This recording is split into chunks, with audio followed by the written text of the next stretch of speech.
Hey guys, welcome back to ArtosisCasts. We're going to be taking a look at another Effort return game. Effort up here in the top left, going against Royal in the bottom left. Maybe an interesting match. I want to talk about styles just for a moment. Okay, so if you watch ASL commentary, then you'll definitely see that I've spoken, in, obviously on this channel as well, I've spoken some about Royal's strength in Terran vs. Zerg, and how if there was a Terran that could beat Sulky, it would be Royal. And that's because he uses very optimized, aggressive early game builds. Okay, and the reason why that's really good from him against Sulky is because Sulky generally tends towards later game macro. That's an area he's unbeatable in. So to do damage to him early in a kind of technical way that's hard to predict is going to be high value. Like, that's going to be one of the best ways that you can go about trying to disable him. Now, that being said, another thing that I was talking about in the commentary was, for instance, like, I don't think Light has any chance to beat Sulky, but I don't think Jaedong has any chance to beat Light. And that's because Jaedong plays a more kind of aggressive style. He's not as good against standard plays, but he's better against things like what Royal generally does. Now, obviously, everyone mixes in everything, so these are all generalities that I'm speaking in, but the same is true for Effort, I would say, where Effort is more Jaedong-esque than Sulky-esque. So because he plays a little bit more of an aggressive, decisive type of play, he'll be, in general, like, his power level against Royal will be a little bit higher than it will be against someone like Light. Okay, and again, everyone does everything a bit at the top levels. But yeah, I wanted to put that out there because, like, let's say that this was the comeback of Roro. I don't know if you guys even remember Roro, but he plays a much more standard macro style. I'd be like, yeah, Royal's going to crush. But because it's the comeback of Effort, I'm like, oh, you know, Effort has the type of skill set that'll stop a lot of Royal builds. Anyways, Royal looks like he's just doing a normal build, so there might not even be anything technical here. He might just play SK Terran, which he's, of course, very good at. That's a very fast gas coming up, so I think it will still be something technical, maybe a Valkyrie rush. Could be like a mech play, but probably not a mech play. Generally, it's a little bit slow and a little bit weak to get gas after command center against a 2-hatch there. But we'll see. There is a small chance that it'll be a fast eBay, but this looks to me more like a fast factory build than a fast eBay build. Okay, looking up at Effort's side, he's already started his layer that Royal saw, so just a standard 2-hatchery play. Yeah, I'm really excited that Effort's back. I tried to talk in the first game that we saw there against Quickly about Effort and just how good he was. It's really hard to put it into words.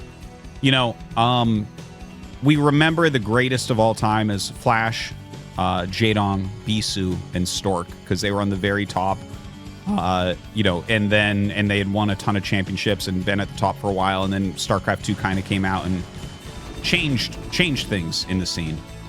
But the thing is, the next set of players were already rising and getting ready to possibly and probably pass those four. So the next set was Effort, Fantasy, and Zhongbi. They were all getting ready to just, like, in fact, the very last OSL was Fantasy versus Zhongbi, right? And Effort beat Flash in one of the last OSLs. So you can see they were rising up to kind of take the places. So, like, let's say StarCraft 2 comes out a year later. We might be talking all the time about Fantasy, Effort, Zhongbi. And the thing is, do you guys want to know what the next group was after that? The next group included Rain and Sulky. Did you know that? Yeah, there's like generations of players where they all kind of come up at the same time and kind of peak at the same time. And isn't that crazy? Because, like, right now, Sulky's super dominant, Rain unbelievably good, but does too much variety streaming, you know?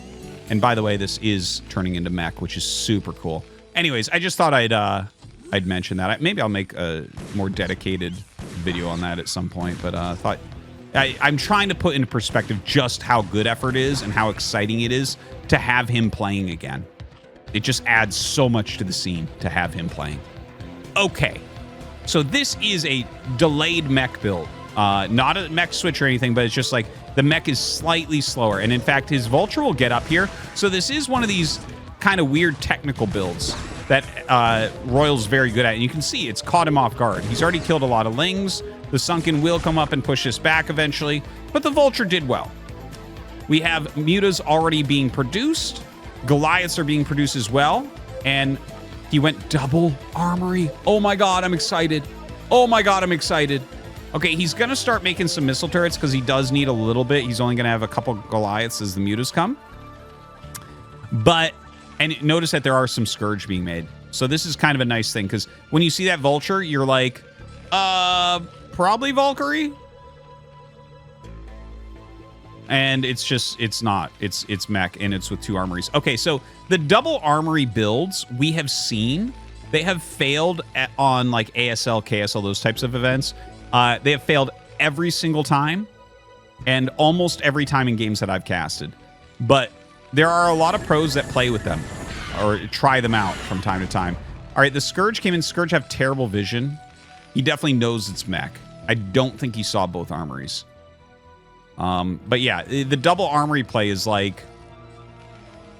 I honestly am not even 100% sure what you're trying to do with it because I just never see anyone win with it. By the way, he's covering his workers as much as he can with the double floating building.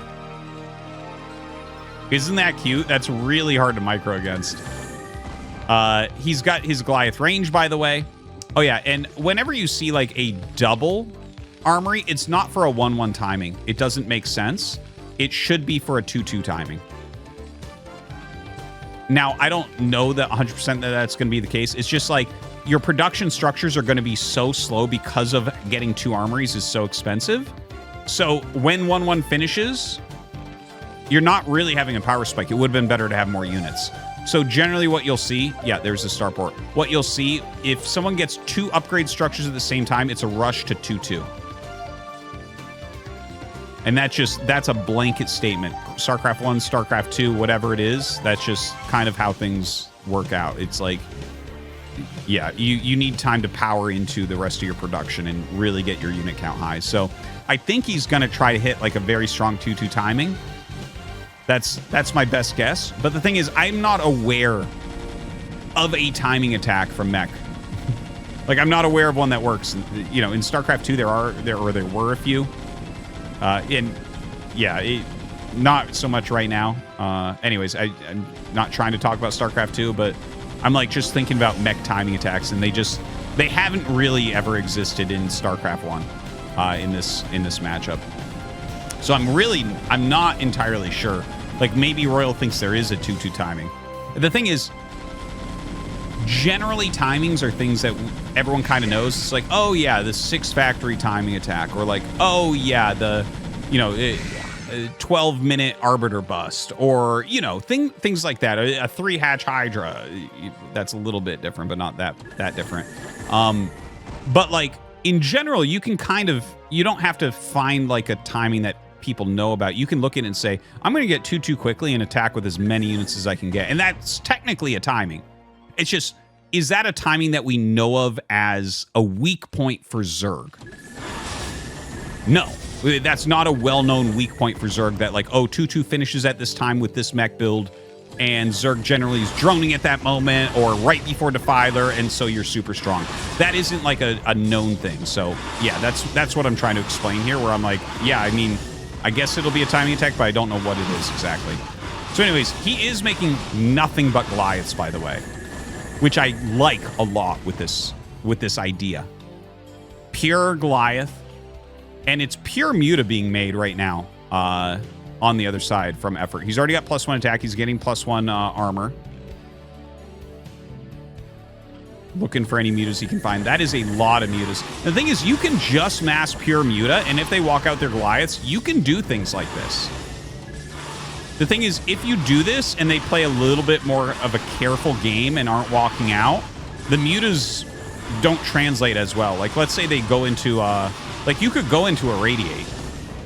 You can kind of play a very turtled game with a smaller army and go into Irradiate here and just blow up the Mutalisks. Obviously, that wasn't what happened, so, like, this kind of tempo-oriented play worked out very, very well. Third Command Center made. Effort right now, droning like mad, getting his upgrades for Hydras now. Looks like he's getting ready for that switch. He doesn't want to stay on Mutas forever, but going to try to utilize them still a little bit at least.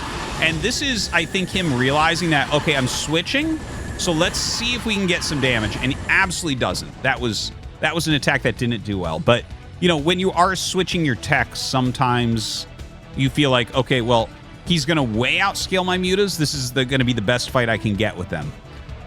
That fight was so bad, I would say he was wrong in this case, but I understand the thought process.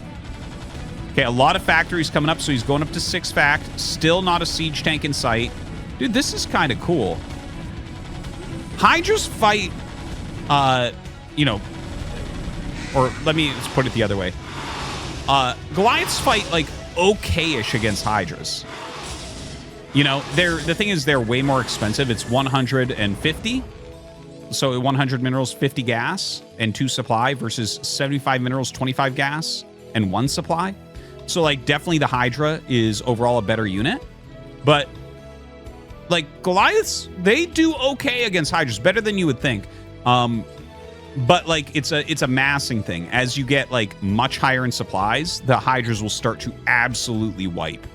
But earlier points in the game, you actually do well. And he's going to have 2-2, so that's going to make him do even better here. And in fact, Hydra range isn't done right at this second. So that's definitely going towards the favor of the Goliaths when that 2-2 finishes. So siege mode on the way. Second add-on as well, so he is going to be getting into siege tanks. This is cool, though. Focusing on getting the 2-2. He's got 2-2 as his third is basically finishing. So he's like got the 2-2 for his defense, and that's allowing him to hit his transition into siege tanks, and he's getting +3 attack, but not +3 armor, which makes sense too, because he's got to focus his gas production into siege tanks. Honestly, I feel like he should go 3 add-on, but yeah, we'll wait and see. Looking at effort side, he's got a lot of supply. Look at his production. It looks really, really good. No hive or anything like that yet. You know, I don't feel like there's a great reason to go hive right this second. You know, obviously, eventually you would want defilers. And, you know, again, obviously, Plague or Darkstorm would be very, very good against the mass Goliath play, but you have to watch out. If you overdo something like teching here and he attacks you, that's where you could end up just dying. Okay, so the siege tank's coming out and getting spread a little bit. A lot of Hydras coming in. Not that many siege tanks. You can see, obviously, the Mutas are just here to kind of meat shield. And the Hydra's getting on top of everything. The +2/+2 upgrades making a huge difference, being up 3 upgrades here over effort. And he even brought the flank from the top side, but didn't end up working. Now, that being said, effort is going to remass up much quicker than Royal is. I don't think there's an attack timing here for Royal at all. I think he just has to make a few rounds. You have to hit critical mass with mech. Whereas you look at this, the amount of Hydras he has, and he has enough bank, he's just going to be able to pop out a lot. And there's the Queen's Nest. We see exactly when that gets started. And that actually could be for Queens, and that could be for Hive. Both seem reasonable here. Just now getting speed and mines for his Vultures. 4th command center on the way. This is a really interesting game to watch because effort is like, he's trying to get into a position to finish him. He's got the 4 bases. But if Royal just sits correctly, the thing is, effort, like Royal is putting on pressure by just steadily macroing and scanning a little bit. That's his pressure, is like, I will attack you. I'll do it. The thing is, I wish effort would just throw like 1 hatch in the top right. Okay, he comes in for an attack. This is a huge, huge spread of Hydras. And in fact, it goes all the way up there as well. But it looks like the siege tanks should be able to pummel this again. Let's see. Oh, he actually kills the top 2 ones. He gets him down to 2 siege tanks once again, and in fact is clearing Goliath up here. Okay, this was actually a pretty good moment here for effort. Reducing that siege tank count by that much is very, very strong. And by the way, he's getting queen energy, and he is getting hive, but like the queen energy is the more interesting part of this. There's no reason not to get the hive once you have queen's nest, but he's definitely going to go towards spawn broodling. Those upgrades are going to be finishing up pretty soon. He did start the +3 armor as well at some point, so he's going to get those 3/3 upgrades. 7 queens, 8 queens on the way. Little vulture drop, that's kind of cute. He did rotate some vultures up here and lay some mines, which is good. I do think that effort should have spared 300 minerals. A hatch here or a hatch here would have put more pressure on Royal, I think, than the... Well, the thing is, he's also maximizing his Hydralisk count to hit the attack to reduce the siege tank count. So, like, there is some sense in what he's doing. I don't, you know, it's one of the best players ever. It's just... those positions, it's sometimes really hard to look deeply at them and decide if they were right or wrong. Because, you know, if let's say you attack with 5 less Hydras, you probably don't kill those last 2 siege tanks, or maybe you leave 4 more Goliaths alive, right? Like stuff like that. And it's like, does that make it a much worse position for you? Are you in a lot of trouble then? Because the thing is, you can do the right thing and it can fail. You know? Or you can do the wrong thing and it can succeed. That's what makes, you know, it complicates things when you're trying to analyze, like, was this the correct move? And the thing is, we don't get enough games that look like this to know definitively. So we have to kind of go to first principles and be like, okay, was this better than what could have theoretically happened over here, and that type of thing. Anyways, a lot of Hydras have popped out recently here for Effort, who has gone up to 2/2, but now it's 3/3, so still a 2 upgrade advantage here for Royal. But Effort's done a good job getting closer with that. That command center floated a long way, man. That was made here and is floated up to here. I think originally he was maybe thinking about this base, but this base does make more sense. This is a much better siege line than going here and then defending that, I think. Anyways, in comes the Hydralisk trying to hit another attack. Some of those mines out there are actually making it a little bit trickier now. Effort still hasn't taken another base. He's cleared top right, so he's definitely thinking about taking that base, but hasn't done so yet. A lot of Hydras over the side. Speed on the way for Overlords, as well as Flyer Carapace. That's +2 Flyer, or +3 Flyer Carapace. Holy crap, +3 Flyer Carapace. That is such a rare upgrade. That is so rare. Spawn Broodling, I assume, is already done. He's still got about 20 seconds before he can cast it off those initial 7 queens. Big Hydra move around. It looks like a big counterattack coming in. Okay, so this attack from Royal obviously can kill everything in its path. But so can this, I think, with the amount of Hydras coming down. Right now, Royal's trying to set up a good siege position. I think he needs to actually send SCVs to body block as well. He needs to siege up on the high ground. Some real problems actually occurring over here. But multiple bases for Effort are going to fall at the same time. I think even folks firing this to move forward makes sense. Like, just get in there, break things that are in your way. He needs to get these on top of the factories. If you get on top of the factories, I can absolutely see a victory here for Zerg still. Oh, a lot of missed shots from the low ground there, unfortunately. A lot of missed shots. Dude! Oh my god! Okay, he will still get through those siege tanks. He needs to not get hit by this mine. In the meantime, yeah, sounds like we had a couple of queens go down there. Definitely some broodlings cast. This is kind of like an unbelievable base trade right now. But he's still got this base. Oh god, the switch into mutas is perfect. You know what? I think Effort actually did it with this counterattack. This counterattack plus just making some mutas, which, by the way, are about to have plus, well, not about to, but almost 1/3 upgrades, which is absolute madness. And you're trying to make units here. There's like tanks and stuff about to pop out, but this is how you kill Terran, as you get on top of their production, because when Terran units pop out, they're garbage. Terran is 100% about critical mass. Like, if this was a Protoss base and 8 Zealots pop out, it's like, okay, he's going to kill half the Hydras. Here, 8 Goliath and tank pop out. No, he's not. He's going to kill 1 Hydra. It's just... Yeah, GG is called. That was a crazy game. There was so much going on there.